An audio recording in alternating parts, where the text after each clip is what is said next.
Okay, folks are coming in from the waiting room. We'll get started in about a minute. Okay.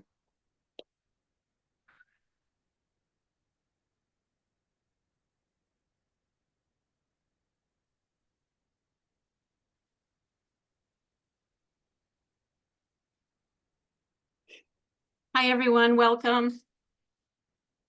I'm going to wait for the waiting room to clear out and then we will get started.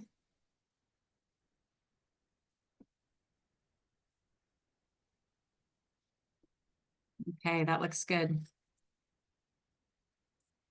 So welcome, I'm Shannon Gilmore, Executive Director of Lincoln County Historical Association, and I'm thrilled to welcome you here. This is our first lecture for the 2025 online winter lecture series.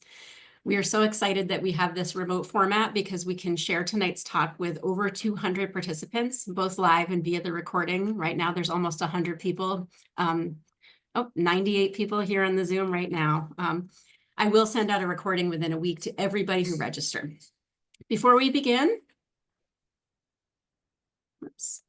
Before we begin, I do want to thank our series sponsor, J. Edward Knight Insurance, whose longstanding commitment to our community makes the series possible.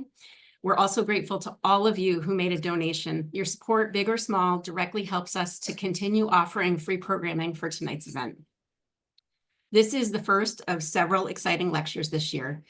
Next, we'll be partnering with Old Bristol Historical Society to host Dr. Carol Gardner, who will discuss her book, The Divided North, Black and White Families in the Age of Slavery, on February 6th. For more details and to register for that, just visit our website, just like you did for this evening's lecture. Later next month, we'll hear from Jamie Tanzer about 4 young Black workers from Hampton, Virginia, who lived and worked over a 20-year period at the Pownell Courthouse in Dresden. And in March, we'll be excited to welcome David Greenham to discuss Maine's German POW camps during World War II. We hope you can make it to all of these talks. On to tonight's presentation. If you have questions during the talk, please go ahead and look at the bottom of your screen to find that Q&A button at the bottom of the window. You can type your questions there anytime throughout the talk and submit it. And when we have moments during transitions, then Dave and I will pause for questions. I will read them to Dave throughout. So go ahead as questions come to your mind, share them with us. And if we don't have time during the presentation, we'll try to wrap up any remaining questions at the end. And now, the reason we're all here, it is my honor to introduce tonight's speaker, Dave Probert. Since retiring from Bath Iron Works, Dave has dedicated countless hours to volunteer work, including significant contributions to historic cemetery conservation, and as a key volunteer to our organization, Lincoln County Historical Association. I was telling Dave earlier this week, I can't believe I didn't ask him to talk earlier, like last year or the year before that, because he's been sharing stories of cemetery conservation with us for a long time, and it's always been interesting. And I'm just so excited that we're finally sharing this with the wider community. Tonight, he'll share fascinating work and insights from all of his projects with One Stone at a Time, restoration and conservation of historic burial grounds. Thank you so much for being here, everybody, and welcome, Dave. I will stop sharing my screen and pass it over to you. Okay, so I just hit the screen share. Yeah, should be able to. Share.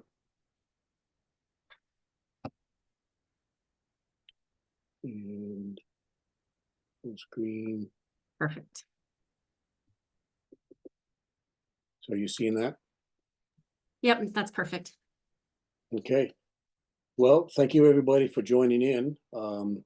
It's really good to have a lot of interest in this. I have been working on these cemeteries for about 10 years, I would say, and learning more every time I get into the cemetery.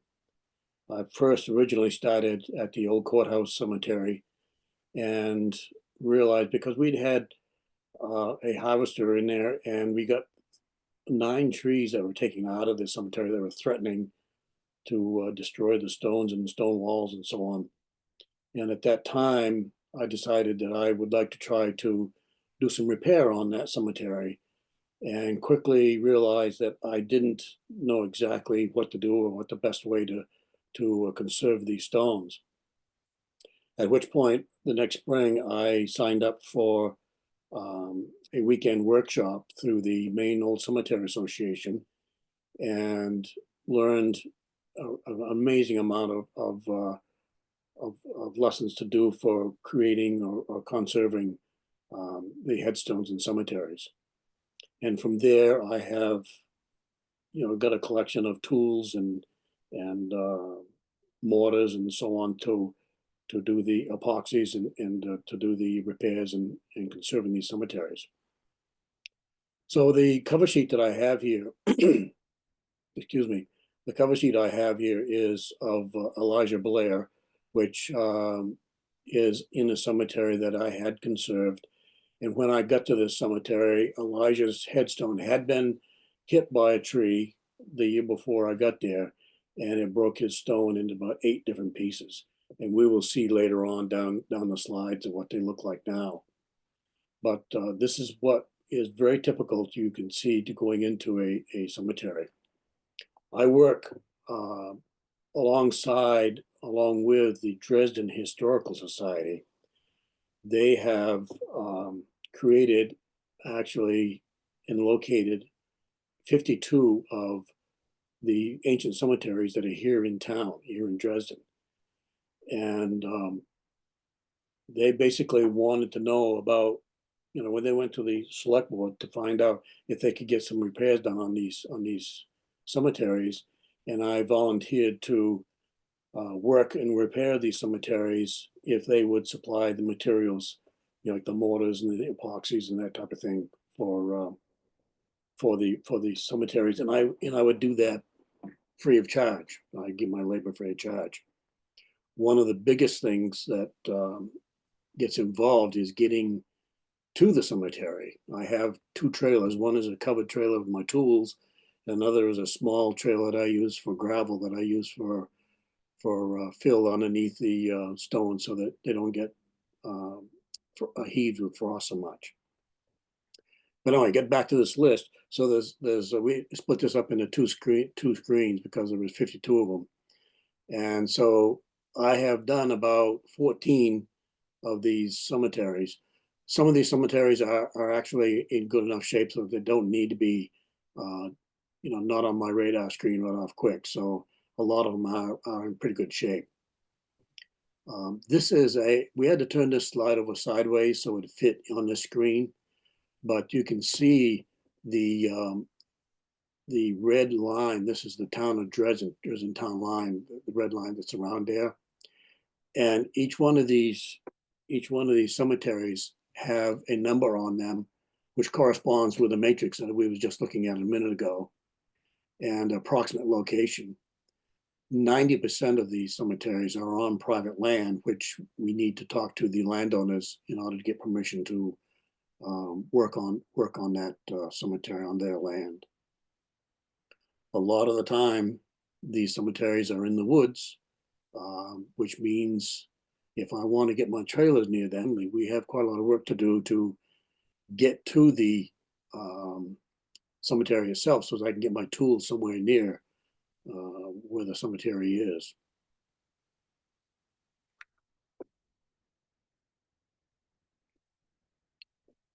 So basically I'll go over like this, about 3 different components of the headstones. This one that I have got up here right now basically is just a tablet, which means that it was just in the ground. There's no base to it. There's no foundation stone. They just simply put these stones in the ground. And of course, over a number of years with frost and so on, they don't stay upright very long. They will fall over. A lot of times they'll break, which sometimes they can be repaired and put back in the ground. Other times I'll just, cut the stone off level at the bottom of it and place it back into the ground along with some gravel and so on. So hopefully it'll stay there.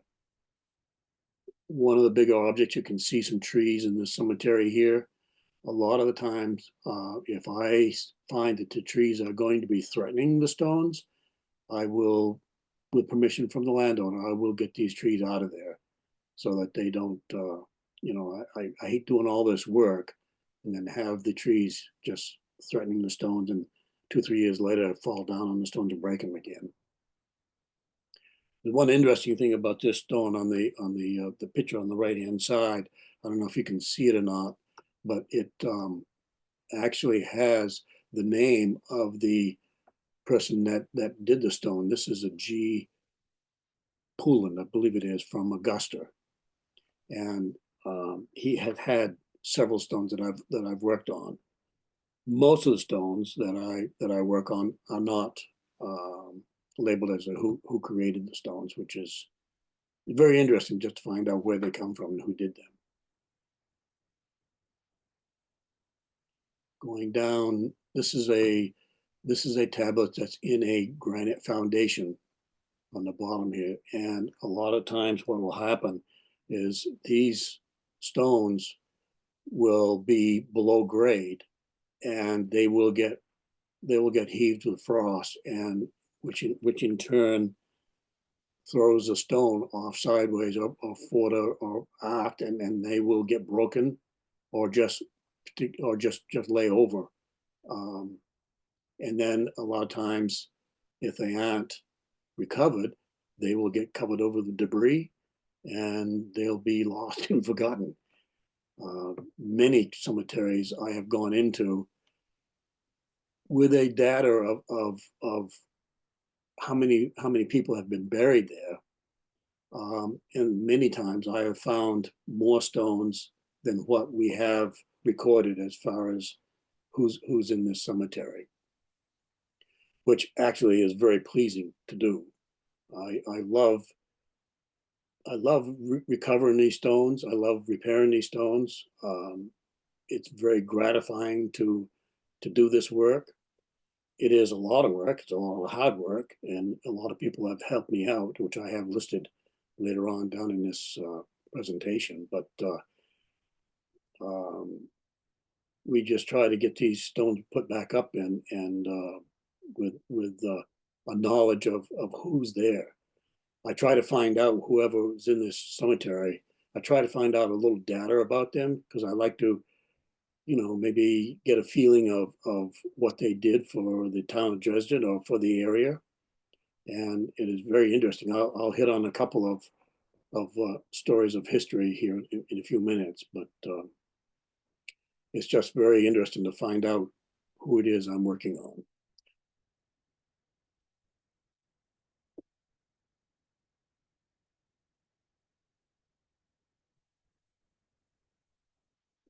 So this is a pair of stones, marble stones that are on a marble base. And this marble base actually is on a granite foundation stone right down the bottom right there. 90% of these stones that are this big will have pins in them. So the pin is going from the granite up through the base into the headstone.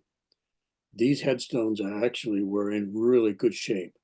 They were tipped over, laid over backwards on the ground, but they were not broken from the pins. The pins that were in these stones are actually brass, and they gave way and bent enough so that these stones didn't break.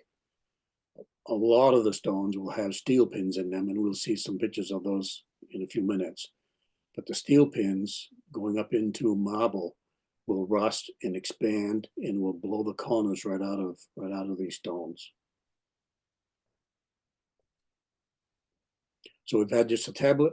We had a tablet in a foundation, and we've had these headstones on bases on a foundation stone.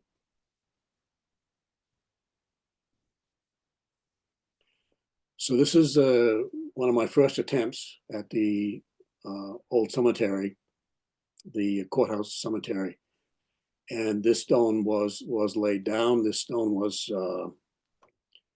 actually a Revolutionary War veteran, and it wasn't broken, but it was laid down, you know, getting covered up with debris and so on.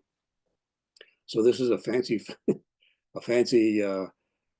staging that I put up for it so that it would stand up. And I actually put this in cement, and that is a taboo thing to do.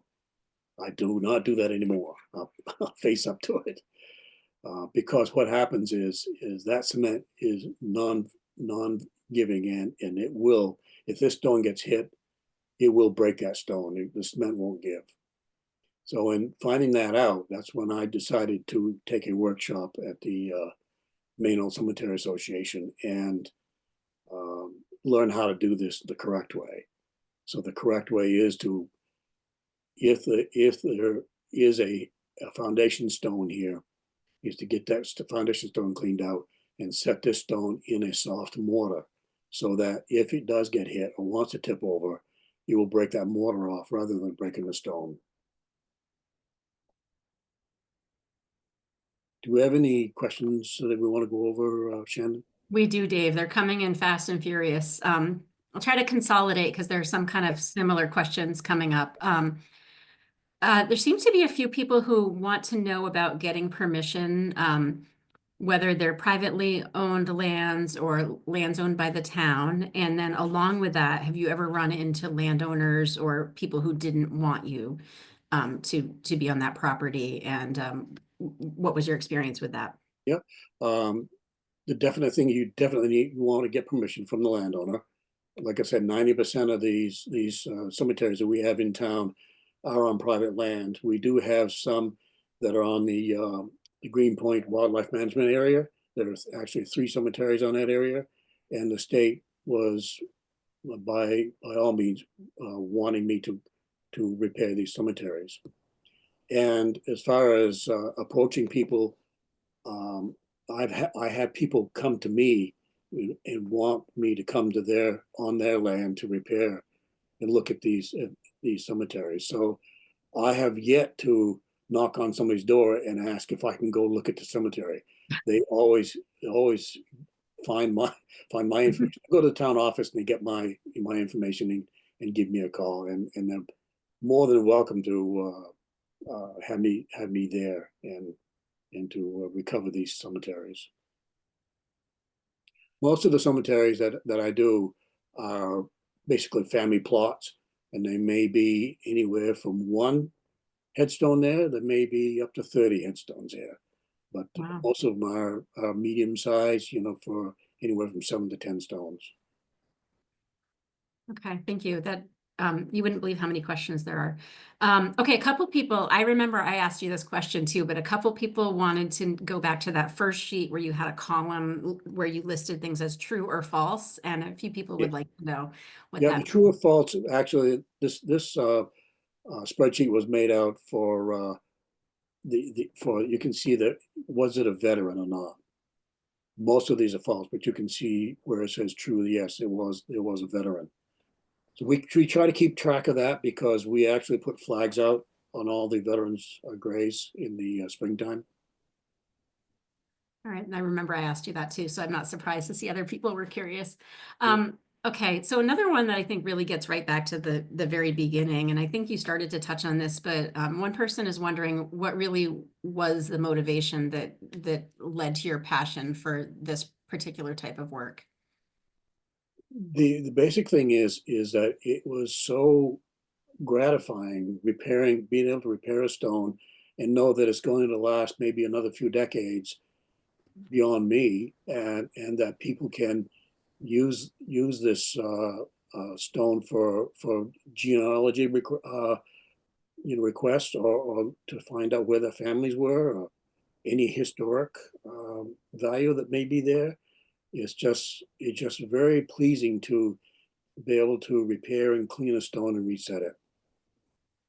And that kind of actually leads into another question. You said that some of the work you do is helpful in recording for genealogy. And there is somebody who said her great grandparents are in Pine Grove Cemetery in Dresden. And so part 1 is, have you worked there? And part 2 is, how might you find other relatives in that cemetery? And I imagine that would be really helpful to hear. How might you find others in any cemetery?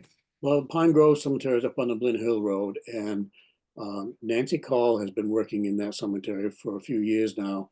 I don't know if anybody local, but they can realize how bright and white those stones are. She's been cleaning them properly with the proper materials, and has done a really great work for it. And if anybody's interested in finding out if there are family members there, I would suggest getting a hold of Nancy and because Nancy knows who's there and where they are. Thank you. Okay, there's still several more questions, but I think they might fit in later in the talk. But there is one that is, this is the one everyone really wants to know is, are you finding that bodies are typically the usual 6 feet down? And if you come across artifacts such as bones, coffins, coins, or other keepsakes? I have not. I have taken a metal detector in some cemeteries because I am looking for iron fences or pieces of, you know, like a gate or something like that. But I have not gone down deep enough to get into the actual grave. I would doubt that they're 6 feet down, but I'm not pushing that. Fair I enough. do have a probe, and I got some pictures of some of the tools that I use, and I'll point that out to you. But my probe is about 3 feet long, and I don't go down that deep. Okay, that's a good, and I think that was probably the burning question on many people's minds, so thought we'd get that one out of the way. Dave, there are a few more questions here, but I think that we're gonna get to them later, so I'll let you get back to your Yep, next fine with that. section. Yep. So these are a few tools that I use. On the left side here, you can see that I'm excavating a foundation stone, and I have plastic tools when I do this because even though the stone is probably granite and it will not do any harm if it was scratched by a steel shovel or anything, but a lot of these stones are marble. Most of these stones are marble, and they will scratch big time if you use a steel trowel or a digger. You can see like I got a like a fork right here, and that's plastic as well. And they're just very vulnerable to damage that way. So I use the plastic instruments as much as I can. So then when I get the stone excavated enough, I have a tripod, I have a chain fall, and I have what they call a stone grab, and I can pick that stone up out of the ground and clean it out, clean it up, and put gravel underneath it, reset it to the proper height. Maybe some of these base stones, the foundation stones, actually want to be down below grade because the headstone goes right into the little key slot right here, and it relies on the ground to stabilize it. So some of these stones actually still go back down into the ground, but I make sure that they're on a good gravel base so that they don't get affected by frost quite so much.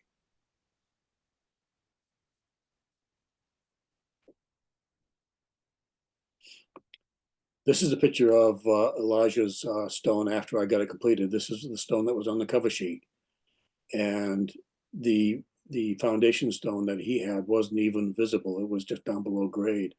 But you can see by the way that these edges are beveled that it is intended to be above grade so that it will shed water.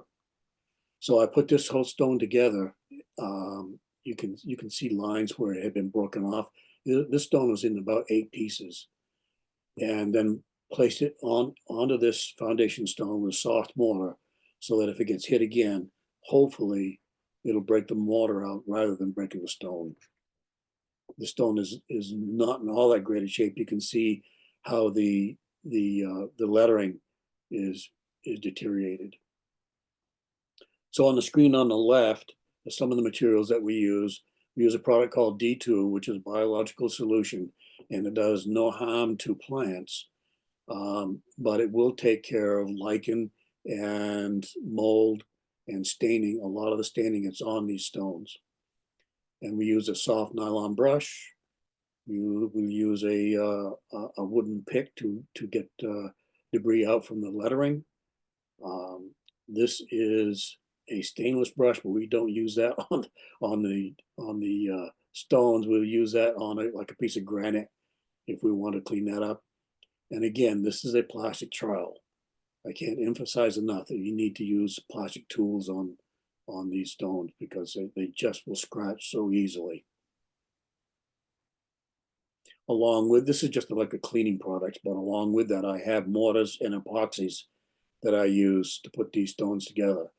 So I will, and again, we'll see some slides later on, but I will use epoxy to put like this stone together here, and then there'll be an edge, a crack where this was, and then there's a special infill, like it's almost like a grout that we use on the outside of that, so that it doesn't get infiltrated with water and vines and so on.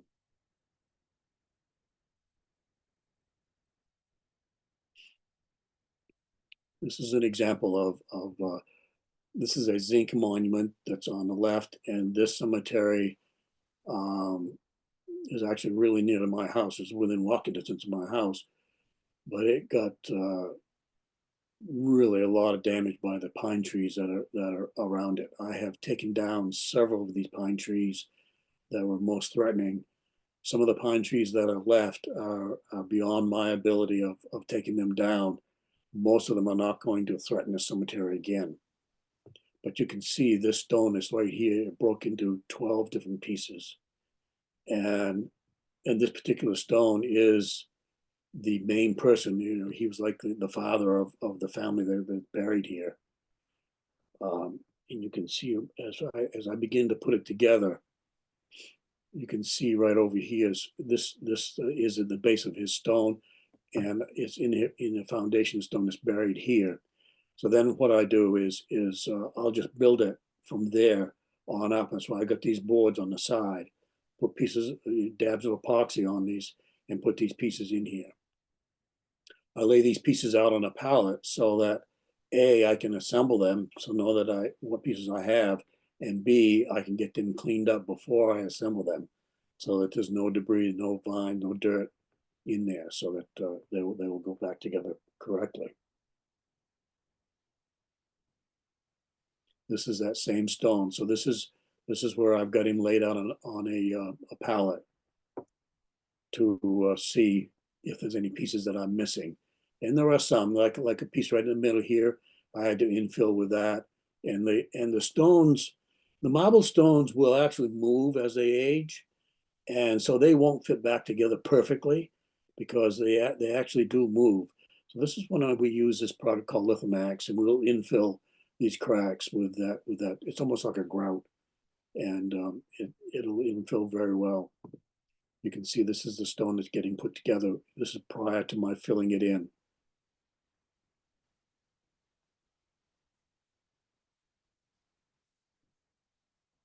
And this is the way it is as it's finished.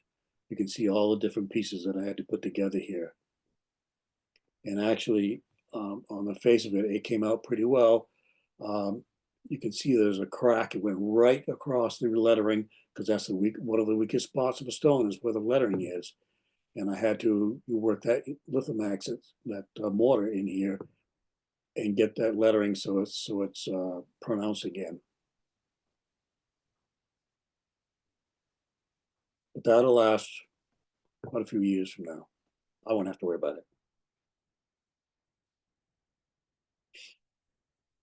Here's a really good indication of I mentioned before about the steel rods going up in here. This is just a little stone for a baby, and you can see this foundation stone went up through the steel rods, went from the foundation stone up through the base, up into the headstone.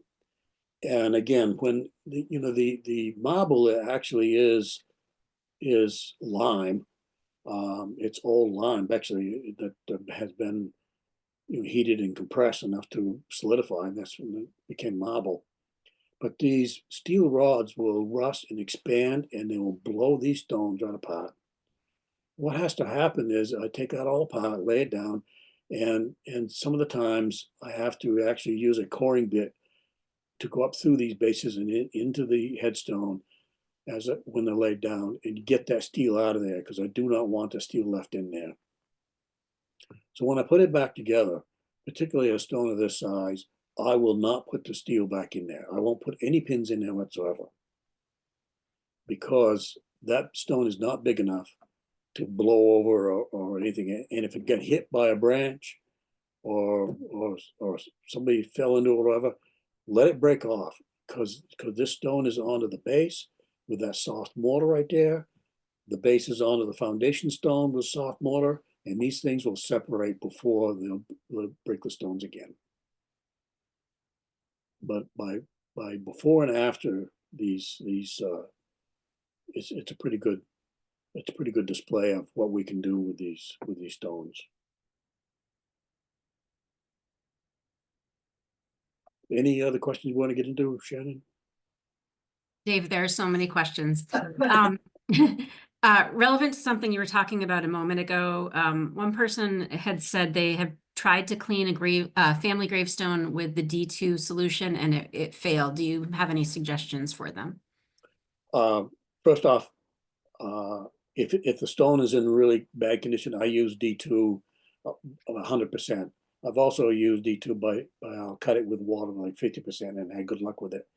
But if you use D2 and follow the instructions that's on the bottle, like wet the stone down first, wet it down with water, and then wet it down with the D2, let it set for 10 to 15 minutes, and use a soft brush with lots of water.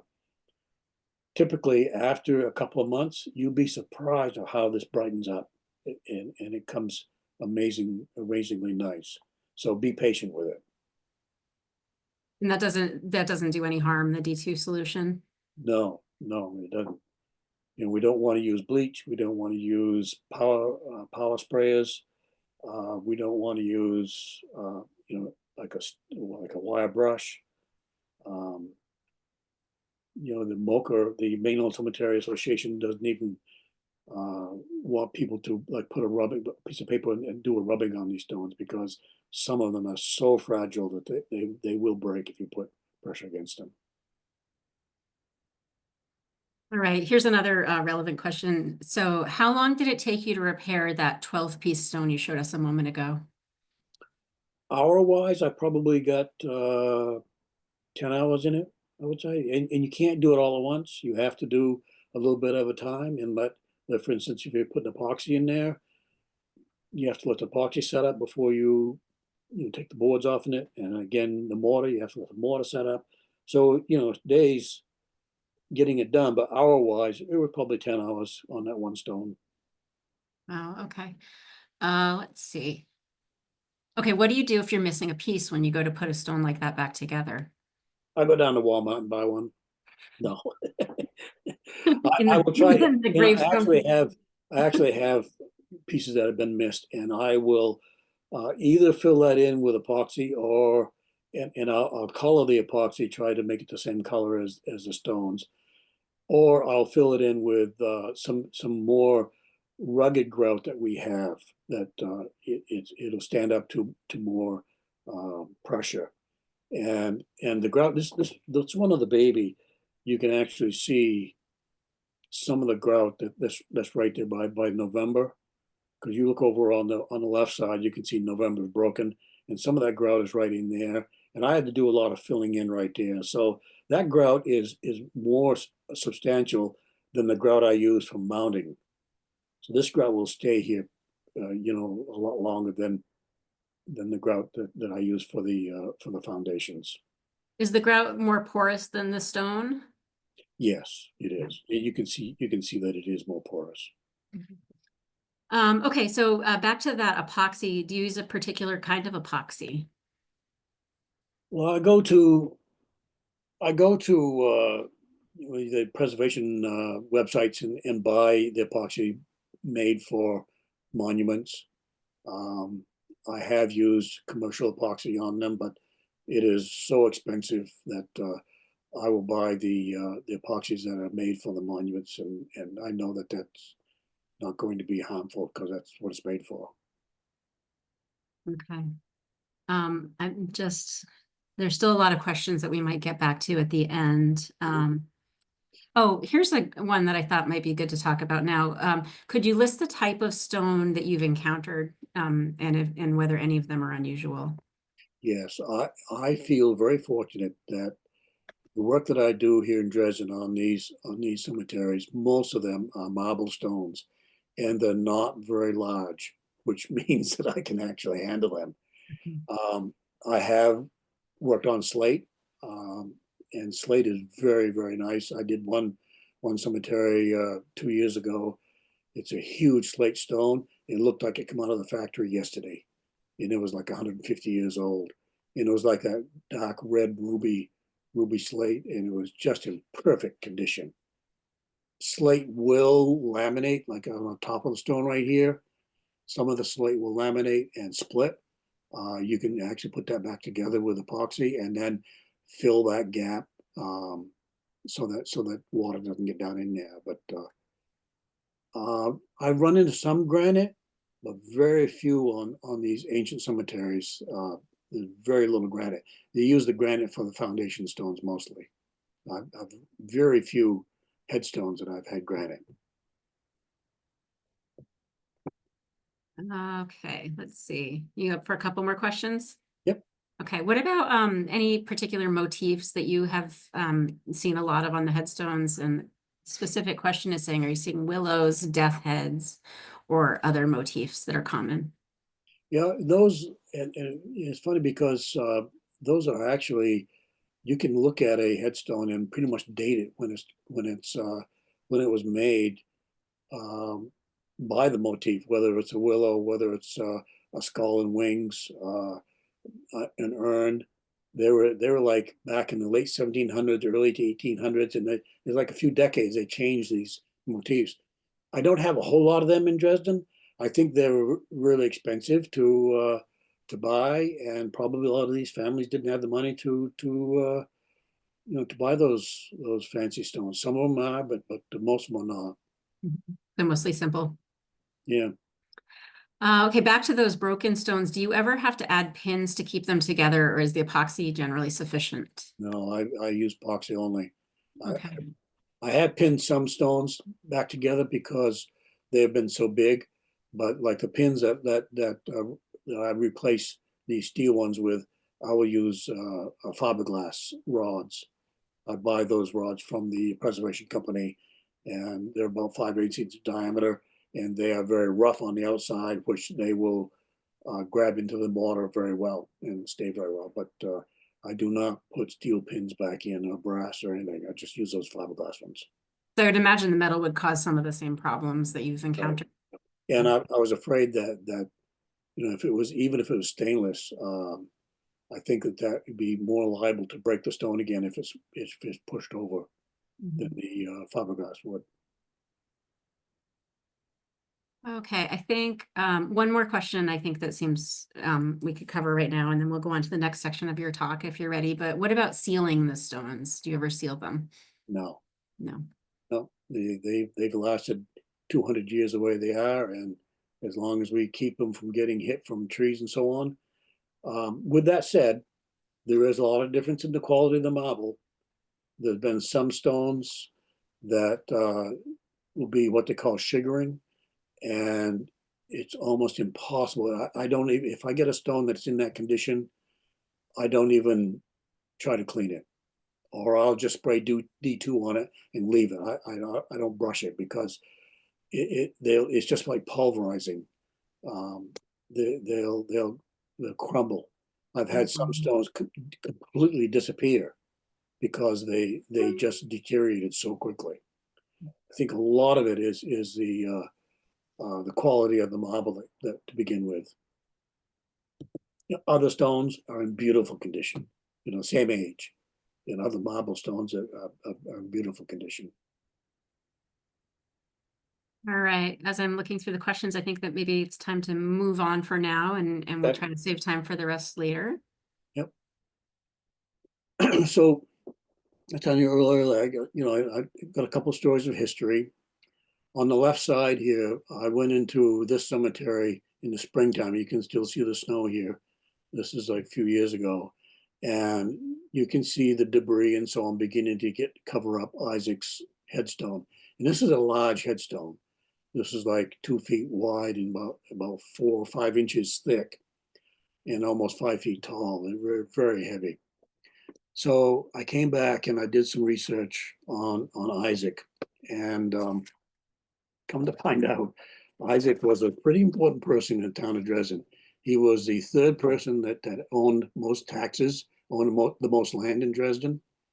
He was on the select board at one time, and owned he was a captain and he owned a merchant ship. And he also was selected in 1818 to be on the delegation for the Constitution of the state of Maine. The state of Maine became a state in 1820. And Isaac was actually on the delegation to be in 1818 for the state of Maine.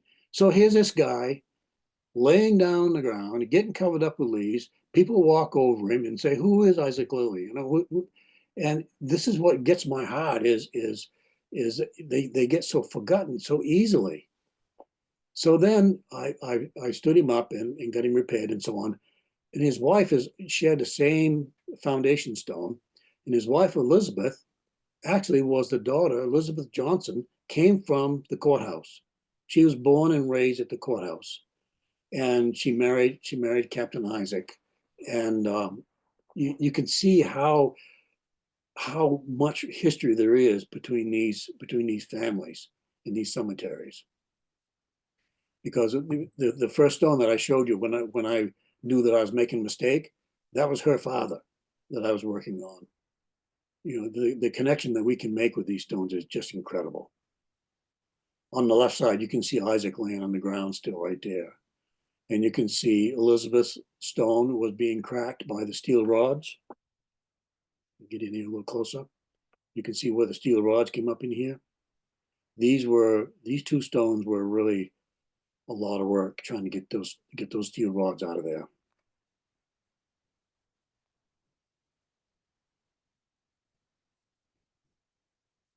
There's another bit of history. A lot of you folks probably will recognize this building. This is the James Patterson building, which is down off of Greenpoint, just across the bridge from Greenpoint in Dresden. And the reason why I got that is because I have just found this last fall one headstone across the road from that red house. And this is David Patterson. He was the son of James Patterson. David was born in 1765 in that house. James Patterson, his father, built that house in 1765. And he had 5 children there. James was a merchant captain as well.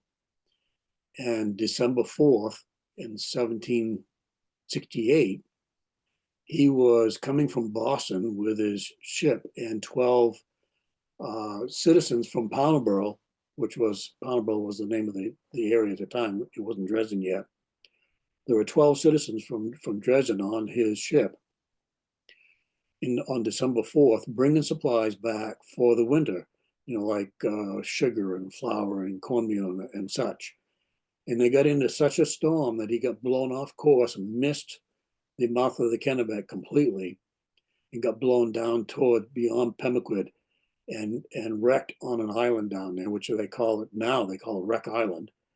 And all aboard were killed, including Captain James Patterson, and all the residences from Pownborough were killed, lost at sea.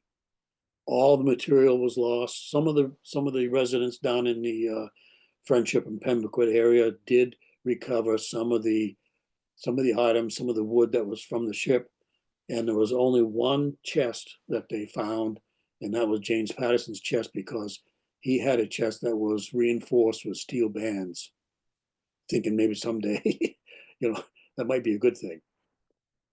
So anyway, this stone I did find this past fall, and I wasn't able to do anything with it. I got to take this out and clean it and reset it. But it's all by himself. And those who asked about the decorations on it, there was a skull and wings on this stone. And the date of the stone was 1768, which it actually is the oldest stone in the town of Dresden. So I'll get back here this next, that's going to be on my radar probably first thing in the spring, because I can get up in here easily. And I'll pull this stone out and reset it, clean it, reset it, and so on. What really perplexed me was that he's all by himself. He had other siblings at the time. They must have been buried someplace else, because they're not here. I know when James Patterson was alive, his wife was what's her name? Margaret Howard. She was the daughter of Captain James Howard from Old Fort Weston. And so she may have moved back up to Augusta with her family after her husband died at sea. One thing you can see with what I have in my hand right here, that is the probe that I use. I will check. I checked all the way around David's grave to see if there was another stone that even a field stone that I could detect, and there was nothing there. So that it really is to me it's kind of strange, unusual that they put one person out there by himself. I'll go visit him once in a while. Any other questions you want to get into? I think, well, I mean, there are a lot. I think we might save most of these, except for I will say there have been several comments that they liked hearing your stories about the people, or they wanted to hear more about the people, so don't hold back. These are just like two pieces of history that Yeah. I can talk about. I mean, I could talk all day about the history that I found. And the funny story is, my high school history teacher would turn over in his grave with joy, by the way, if he knew how much history I liked it right now. Because back then, when I was in high school, history was not high on my list of things I wanted to do. Was that Mr. Ryan? No, it was Davidson, Mr. Davidson. Mr. Davidson. Yes, Dave and I went to the same high school. Sorry for the a few interruption. years apart. Yeah. Well, so I guess along that line, there were a few people who were really interested in that. So could you talk at all about what, or maybe this comes up later, but what do you do when you start to become interested in somebody's story, and how do you start to learn more about them as you're working on their I graves? have Always or just sometimes? Well, I try to find out who it is that I'm working on, and sometimes I can find some good history. I got several sources that I use. I use the Charles Allen History of Dresden, and I also have a big book by I got the book right here. Let me get it. Laurel Prescott. He has a whole history of the Lilly family, and it's very interesting because there's a lot of lilies around in Dresden right now. I'll use online databases. I have these references later on in the slides as well. But there are times that I just can't find anything about the people, which kind of saddens me. But still, I'll repair the stones.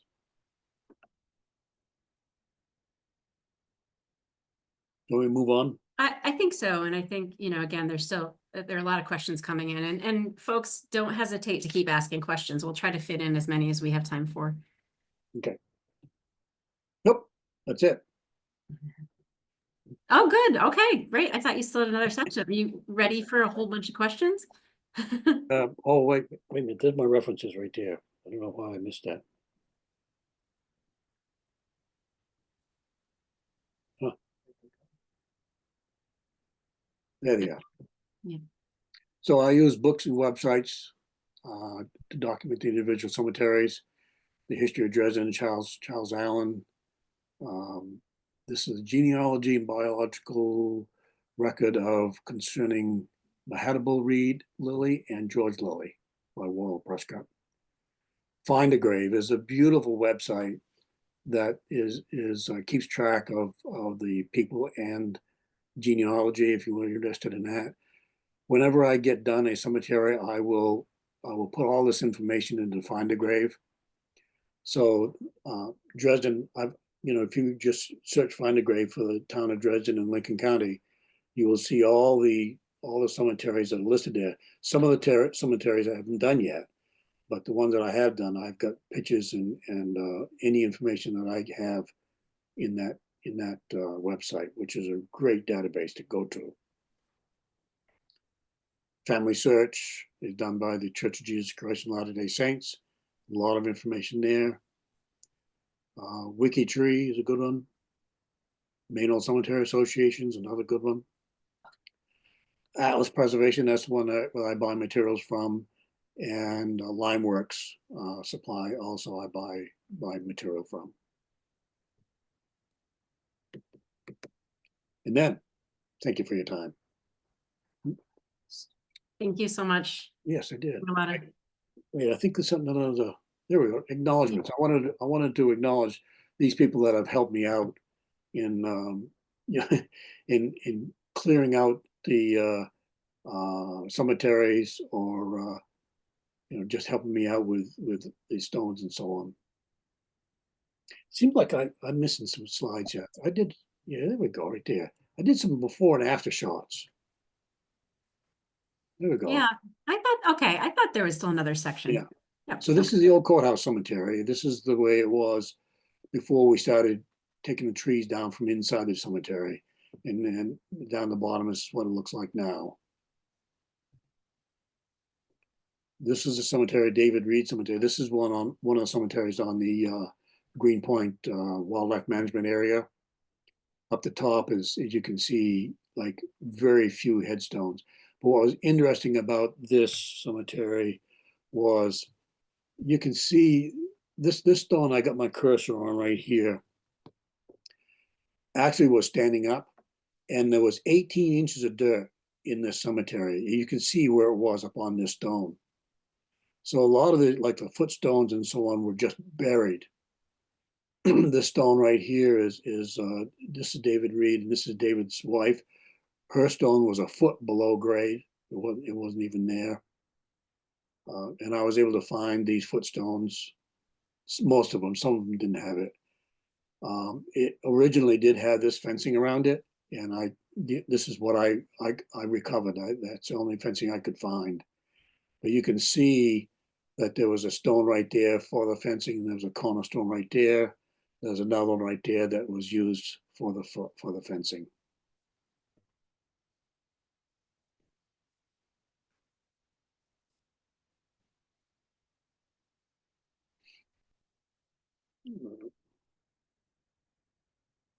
There we go. This is the Connie Cemetery before and after. A lot of the just have beautiful stone walls. They're just amazing, and they're still in pretty good shape. This cemetery, you can see where my cursor is here. These are the two stones that I had looking at for when I repaired them.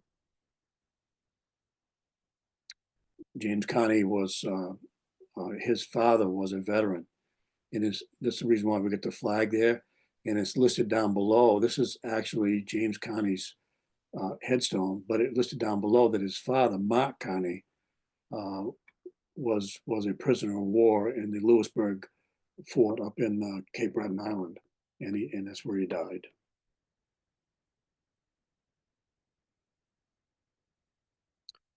This was my latest one that I did in the Seegers Cemetery off the Indian Road, and this is what it looked like when I first went down there.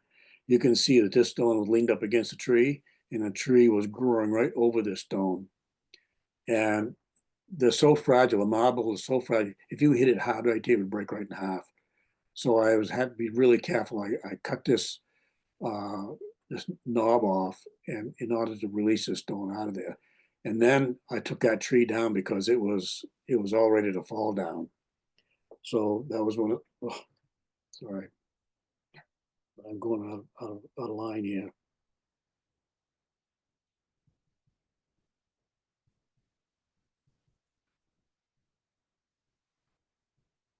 There we go. So I took this tree down because it was just threatening these stones. And then down below, you can see where there's only 5 graves that I was able to find stones at. These two here, these 2 big ones, were laid down, and they're about 6 inches below grade. But I had an idea that there was some stones there because it just looked like there was a grave there. So I used my probe and found them and flagged them, so I wouldn't. I put flags in it, if I know where there's a stone, so I don't step on it or set my tripod or something like that.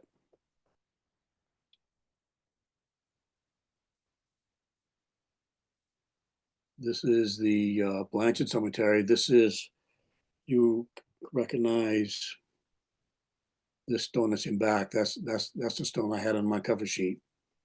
And this is the rest of the cemetery. And the funny thing about this cemetery is that there are 2 headstones way off outside of the cemetery. And I have no idea why that is, because there is room enough in this cemetery for 2 more people. I don't know why they got placed outside. They're actually family members, and I don't know what the story was there. Be interesting to find out. So this is what it was when I went up in there and looked at it. You know, Elijah's stone is completely gone. It's just laid down.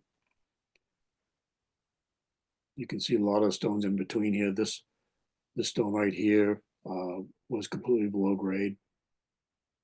This stone was leveled down. So it's a lot of work. I had to work 5 days just to get to the cemetery, just to clear a road for the cemetery. Well, this is the Hoodlet Cemetery. We've seen this monument before. On the left, this is what it looked like when we started. There's so much debris and so much damage to the stone because these big pine trees on the outside here were breaking off and falling in, and just did an awful job on the cemetery. And this is what it looks like afterwards. That's the stone that we looked at when I was repairing it.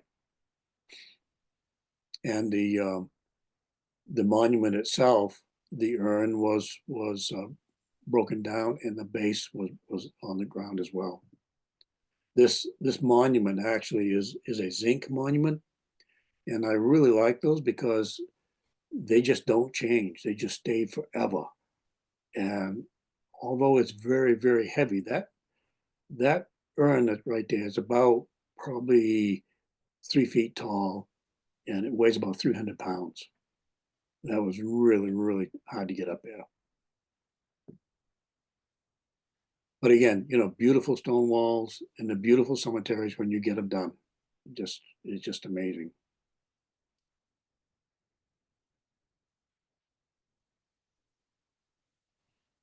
There we go. There's my acknowledgements. Thank you for the people that have helped me out. And thank you for your time. And there's my email address if somebody wants to email me for questions. Well, I can try to help you out. But let's try to get over some of the questions that people have. All right. You've got almost 40 questions here, so let's just let's see how we can do. And I know that with your email address there, then some folks might reach you afterwards. But here's one I think I know the answer to, but others are wondering: do you go to other towns to fix stones in other towns? I do not. I've been asked several times to go to other towns and check out cemeteries. I like to check them out, but I don't work at other cemeteries. I have my hands full with the cemeteries I have here in Dresden, and the town of Dresden supports me in buying my material. So, you know, I'm not going to go off in other towns and use that material. So, All right. Do you find that families in the cemetery are usually the same family that owns the land? no, No, hardly ever. really. You know, generations have gone, and you know the land have changed hands probably 5 times since the cemetery was there. One of the frustrating things is I have maps, like old maps. Like I have a map of 1857 that shows, you know, whose farm, and gives me the names of the farms that were in town. And but the some of the references I use will say, well, this, you know, it was down by, you know, Phil Richards' farm. Well, you know, Phil Richards don't own that farm anymore. This was like in 1800, you know. It's like, but what I do now is through the Find a Grave website, we always put GPS coordinates in there to find the grave, the grave site, the cemetery. In the big cemeteries, they'll actually put GPS coordinates for each grave. But the cemeteries that I do, you know, just the family plots are small enough. So, hey, if you can just get me to that cemetery, that'd be great. All right, thank you. How about this? What do you think were the oldest stones you have worked on, and do you know? I guess you mentioned one of them in your talk. Yeah, that one of David Patterson was the oldest one that we have in Dresden so far that we know about. That was 1778. Okay. Most of the stones I work on are 1800s. Oh, hi, Kitty. Yeah. Okay, here's a question, and this is from Ryan LaRochelle, by the way. Were all of the repair and restoration methods covered when you did a workshop with the Maine Old Cemetery Association? And do you know how often they host that, what it entails, what it costs? Yeah, I learned everything of how to repair and clean the stones from the workshop. And Maine Cemetery Association typically has one or two workshops per year. They may not be in your neighborhood. You know, sometimes they're down in Lubec. They may be up in Phillips, or you never know where they're going to be. But if you can get to one, if you're interested in conserving stones, they're really, really great to go to. Along those lines, a lot of people are asking, are you doing any training? What I what I've done is, people have helped me, and because they're very curious of how to do a cemetery, and I'm more than willing to help that out. But I don't put on workshops per se. No. For one thing, I mentioned before, I'm very fortunate with the type of cemeteries we have here in Dresden. They're basically small marble stones that I can handle with my tripod and chain falls. But some of these cemeteries have these huge monuments that be very hard for me to handle that. Thank you. Still trying to, okay, a lot of questions are about the marble. Do you have any idea where the marble is coming from, what type of marble it is? I've done some research, and I think most of the marble came from Vermont. Really? You know, Interesting. and like I was talking to you about that Poulin that from Augusta that signed some of the marble. Probably he would buy a stock of different type of stones and then do the engraving at his shop. Yeah, but what it looks like, most of these marble stones came from Vermont. The zinc um, monument that I showed you that I really liked, they actually that company went out of business in the early 1900s, but they were actually the zinc was cast in Bridgeport, Connecticut, and I've actually got a catalog from that company of what the different pieces they would cast the monument the pieces, and you could buy pieces to make your own monument, and they would deliver them. It's very interesting, that monument that I showed you on the slides, that monument right there, was approximately $450 to $500, which sounds pretty cheap with today's money, but back then that was probably like a year's worth of salary for some people. Wow. Okay, I'm seeing a couple themes here about finding things underground, and people are wondering about the probing, when you probe, how you do it, and if you've ever used the ground penetrating radar. I've never used a ground penetrating radar. I think it's very expensive to do, and in a lot of the cemeteries I work on wouldn't be conducive to that type of equipment because of the terrain. But I will put a plug in for my sister-in-law, Deb Probert. She does a great job at dowsing for graves. Uh, Probably most of you have heard about dowsing for water. Well, a lot of people can douse for graves as well. And I was kind of rolling my eyebrows when she did the old courthouse cemetery.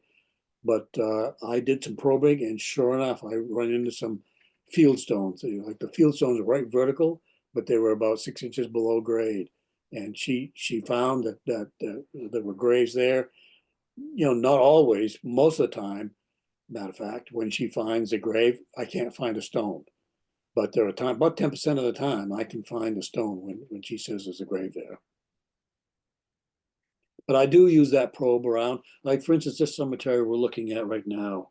Um, on this side of the monument, which is on the west side of the monument, there's a whole open area right there, which looks like a great place for more burials. Could not find a thing. They were all on the east side of this monument. I don't know. Probably what happened was at the time when this was done in the mid 1800s, And currently we have 3 fairly large cemeteries in Dresden now that were started at that time. They may have said, well, I'm going to put these people out in the public cemeteries.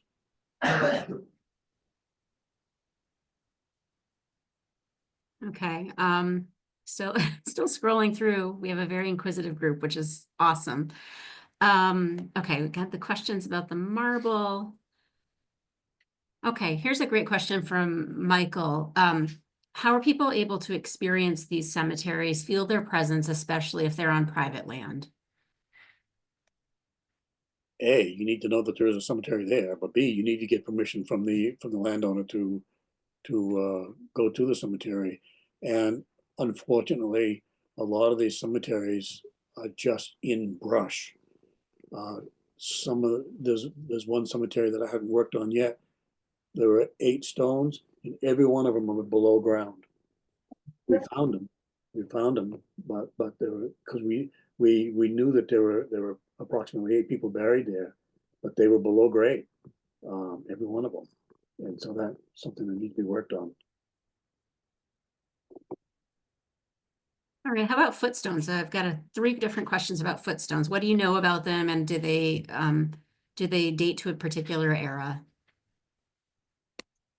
Actually, these days people don't put footstones in. A lot of the times, like for instance, the cemetery we're looking at, some of the graves had footstones, others don't.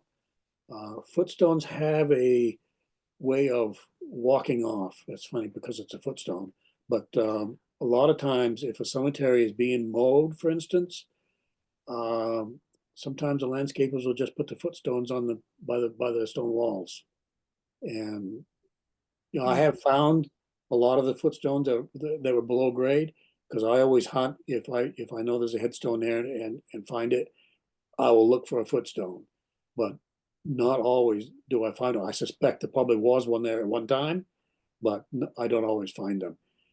And sometimes they actually have the initials of the person that they were buried with, but sometimes it's just a blank piece of marble. So just a marker. Just a marker, yeah. All right, another question, cemetery versus burial ground, is there a difference? Well, not really. There is a sort of a difference between a graveyard and a cemetery. Cemeteries is what we're looking at right here. Typically, if the cemetery was right beside a church, it's called a graveyard, because it's the yard outside of the church. And a lot of times that'd be designated as a graveyard. Burial ground, burial plots, family plots, it's basically all the same thing. Okay, so it doesn't make any difference in how you approach the work in No. okay. Okay, have you ever been in a cemetery where well, let's see, this is an example. This person has a village cemetery where the last 2 rows of the cemetery are white and look totally different from the other rows in front of them. They look brand new. Have you seen this? And do you know what's going on? Well, I would say that somebody must have cleaned those. Probably it's a families that is all in a row, and they probably somebody's cleaned them and didn't do the rest of the cemetery. I think that makes sense. I'll tell you one little story. It's the coolest thing I've ever seen. I was going down into Topsom one time. There's an old cemetery on Route 24 just before you get into Topsom, and all these stones are all black from pitch, and maple leaves will drop pitch and turn the stones black. Way down off the end, there were 3 stones, and there was a vulture sitting on the 3 stones. I thought that was just so cool. I really wanted to be able to get a picture of that, but I knew sounds like a picture. it would have flown by the time I got there. Oh, I do have, one person did comment on the last question. Cemetery is a term that they find used later than graveyard. Graveyard associated with churches, which I guess is what you said. And this person says a cemetery would be a municipal entity. So just clarification there. Dave, we're pretty close to done. There is another theme coming up in a few questions. It's personal. Where do you want to be buried? How do you want to be buried? Have you designed your headstone? And do you have other burial preferences? Well, I already had my plot set out in the town that I was brought up in, Strong. Um, but that sort of related question, if somebody wanted to be buried in this cemetery we're looking at right here, you can do that. It has to be registered. It has to be registered in the deed. Some of these cemeteries may be registered in deeds, but it doesn't mean they can't be. So if you own this land, this cemetery is on your land. If you own that, you could register this cemetery on your deed and you could be buried in there.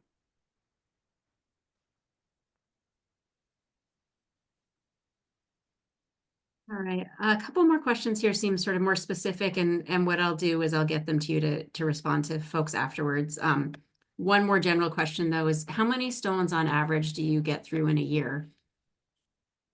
No, that's varies wildly because of the amount of work that's done in a particular cemetery. This cemetery was very intensive because a lot of these stones were so bad shape because they've been broken so because of the pine trees. Other cemeteries, like for instance, the one that I did the last of this year, is not really bad at all. This one right here, there was only 5 stones there, and they were pretty basic. There was a foundation stone for every one of these, so they had to be dug up. One of the hardest things to do is to dig up these foundation stones when there's 97 roots coming around them, trying to hold them down. And the tree roots are just very, very difficult to work with. It's very labor intensive. But this was a great cemetery. It probably took me probably a month to do this cemetery. All right. Well, thank you so much, Dave. This was really great. We still have 100 people on the talk, so I know that we had a lot of interest, and I really appreciate your time. Thanks for sharing this with us. And thank you everyone who came. I will be getting this recording ready and up on YouTube next week. I'll send an email out to everybody who was on the talk today. Dave, do you have any final messages as we sign off? No, I appreciate everybody coming and hope that if you know where there is a cemetery that it gets some attention someday, because I hate seeing stones like this. Somebody is forgotten. Particularly if it's a veteran. Yeah, no kidding. Thank you. And I just see a lot of hearts and clapping applause. I know I always think this at the end of a talk, if we were in a room together, I know that there'd be a loud round of applause for you. That's the one thing we miss when we're on Zoom. Good, good. Well, thank you very much. I hope I helped people out and it was interesting.